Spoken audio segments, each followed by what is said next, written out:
Well, for the second time in 4 months now, the U.S. Navy sent one of its warships in territorial waters claimed by China. Chinese leaders are calling it a severe provocation and a violation of Chinese law.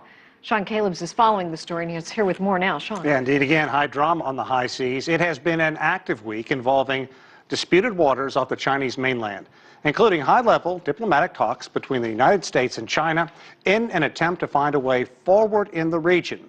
But 2 days after those discussions, another military maneuver by the United States. It's the latest flare-up in tensions between the United States and China over disputed areas within the South China Sea. U.S. military leaders admit the U.S. Navy destroyer Curtis Wilbur sailed into waters that China claims, with the U.S. saying it was a challenge by claims by mainland China, Taiwan, and Vietnam. China is not taking the action lightly.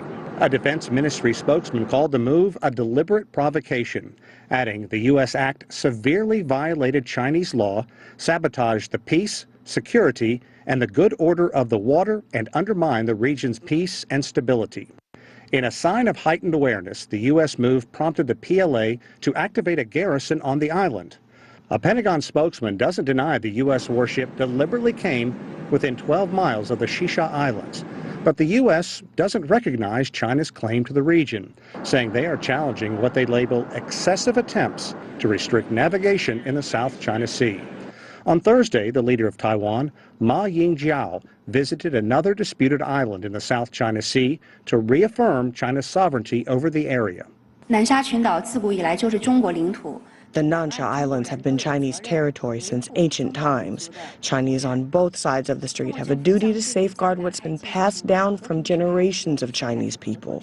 In Washington, leaders called the visit extremely unhelpful, saying it would do nothing to resolve the territorial disputes. And this past week, U.S. Secretary of State John Kerry was in Beijing, in part to try to diffuse tension over the South China Sea that has been building for months. But at the same time, here in the United States, U.S. Defense Secretary Ash Carter is calling China's buildup around the area a, quote, miscalculation.